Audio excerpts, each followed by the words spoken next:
Thank you. बहुत बहुत धन्यवाद। Thank you.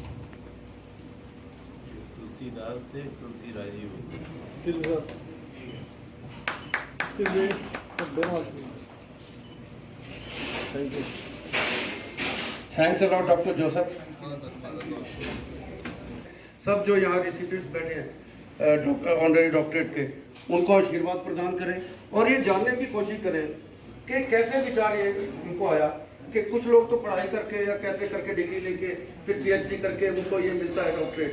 तो कैसे आपके मन में ये विचार आया कि सोशल सर्विस या अपने फील्ड में जो इमिनेंट पर्सनैलिटीज हैं उनको ये हम अवार्ड दें तो कैसा रहेगा? साथियों, मेरे जीवन के सुनहरे पन्नों में से आज ये जो पन्ना डॉक्टर पी.के. वर्मा जी के आशीर्वाद से आप सबकी गणमान्य उपस्थिति के साथ साथ मेरे साथ में बैठे आदरणीय बड़े बाबूजी बलराज शर्मा जी और श्री M.K. सेठ जी, जिनका आशीर्वाद बीच बीच में कई बार फोन पर या व्यक्तिगत तौर पर भी मुझे मिला है, वो एक ऐसे अध्याय के रूप में जुड़ने जा रहा है जो वास्तव में अविस्मरणीय रहेगा। सबसे पहले आप सबको इस ऑनरेरी डॉक्टरेट अवार्ड के लिए चयनित होने और नई दिल्ली में जो कार्यक्रम आप सबके सहयोग से आयोजित हुआ था उसमें आपको ये अवार्ड दिए जाने की एक बार पुनः शुभकामनाएं, बधाई। जहां तक बात हमारे इस प्लेटफॉर्म के तैयार होने की है, तो आपने एक पिक्चर थोड़े दिन पहले देखी होगी, लगभग 10-12 साल पुरानी पिक्चर थी, बंटी और बबली। तो बंटी और बबली नाम के दो रियल कैरेक्टर थे हमारे समाज में जो अक्सर चोरी किया करते और चोरी करते करते वो इतने प्रोफेशनल चोरी करने वाले बन गए कि जब पुलिस ने उन्हें अरेस्ट किया तो अरेस्ट करने के बाद उनका मोडस ऑपरेंडा पता करने के लिए कि आप किन अलग अलग तरीके से चोरी करते हैं जो पुलिस के हाथ में भी नहीं आते, फिर उनको अपना एक विजन बताने के लिए अपनी टीम में शामिल किया ताकि फर्दर आगे की जो चोरियां हैं उन पर लगाम कसी जा सके।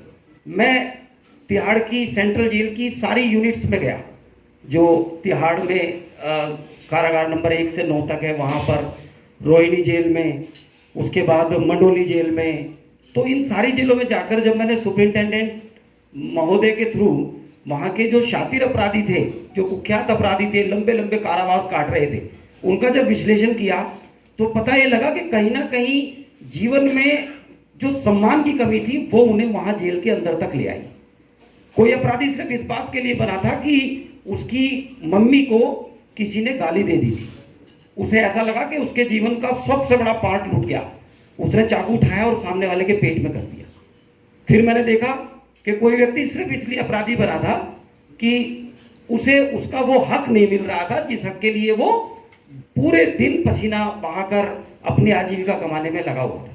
मन में चिंतन हुआ, फिर एक विद्वानों की टीम बनी, व्यक्तिगत चर्चाओं में बातचीत शुरू हुई तो एक निचोड़ निकल कर आया कि एक ऐसे ऑर्गेनाइजेशन, एक ऐसे प्लेटफॉर्म का निर्माण किया जाए जिसमें समाज की वो विभूतियां जो वास्तव में डेडिकेटेड मोड में समाज को एक सेंस ऑफ सिविलाइजेशन का एहसास कराती है, एक सभ्य समाज के निर्माण में अपना एक्टिव रोल अदा करती हैं, लेकिन कहीं ना कहीं उनको वो सम्मान खुद को नहीं मिल पाता जिसके लिए वो वाकई में डिजर्व करते हैं।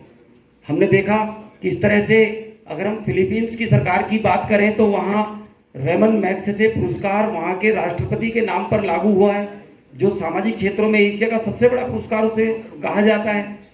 हमने फिर और आगे बढ़कर देखा कि अल्फ्रेड नोबल के नाम पर नोबल पुरस्कार की स्थापना की गई है। भारत सरकार ने बहुत सारे पुरस्कारों की स्थापना की है। तो फिर एज ए एकेडमिशियन होने के नाते, एज ए इंटेलेक्चुअल पर्सन होने के नाते, समाज का जिम्मेवार नागरिक होने के नाते हमें ऐसा लगा कि एक ऐसे ऑर्गेनाइजेशन, एक ऐसे प्लेटफॉर्म का निर्माण हमें करना चाहिए जहां सिर्फ सम्मान की बात हो, और सम्मान की बात उनके लिए जो औरों का सम्मान करते हैं।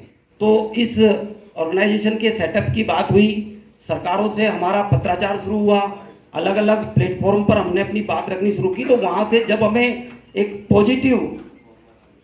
पॉजिटिव वहां से हमारे जो फीडबैक थे वो आने शुरू हुए, तो इसका विधिवत तरीके से निर्माण करते हुए एक पूरी टीम जिसमें अवार्ड कमेटी तैयार की गई, जिसमें एडवाइजरी कमेटी तैयार की गई, हमारे आदरणीय पीके वर्मा जी और doctor Hansraj Suman ji, doctor Namita Jain ji advisory committee में मेंबर हैं। उसके साथ साथ फिर ऐसे माहौल का निर्माण किया गया कि यदि हम इस यूनिवर्सिटी को चलाने के लिए कहीं पर भी ऐसा महसूस करते हैं कि हमें सरकार के किसी अनुदान की या सरकार के किसी CSR फंड की आवश्यकता पड़ रही है और हम उसे लेते हैं, तो फिर कहीं ना कहीं हम उन पैरामीटर्स को भूल जाएंगे जो हम वास्तव में स्थापित करना चाहते हैं। उन जो मापदंड हमने अपने तैयार किए हुए हैं, हमें उनसे कहीं ना कहीं कोई कंप्रोमाइज करना पड़ सकता है। इसलिए हमने इस पूरी तरह से एक ऑटोनोमस, एक सेल्फ फाइनेंस यूनिवर्सिटी के रूप में इसको दिल्ली सरकार से जब वार्तालाप किया कि आप हमें विधानसभा में इसके लिए एक बिल लाइए और हमें इसके लिए पूरी तरह से अनुमति दीजिए, तो वहाँ के मिनिस्टर ऑफ हायर एजुकेशन ने हमें इन रिटर्न इस बात के लिए कहा कि आप इसके लिए पूरी तरह से आश्वस्त रहें। इसके लिए जो प्रिवेलिंग रूल्स हैं वो कोई स्पेसिफाइड रूल्स नहीं है, लेकिन आप इसके लिए उतराए जाएं, आप ऐसे प्रोग्राम, आप ऐसे अवार्ड, आप ऐसी डॉक्टरेट अवार्ड कर सकते हैं उन मापदंडों के आधार पर जो आपने हमें बताए हैं और जो हमने अपनी वेबसाइट पर भी डाले हुए हैं। आपकी इसी यूनिवर्सिटी को दुबई में आमंत्रित किया गया है। 19 और 20 नवंबर को उनका कार्यक्रम दुबई में है, जहां आपकी यही यूनिवर्सिटी वहां के 21 लोगों को ऑनरेरी डॉक्टरेट से अवार्ड करेगी।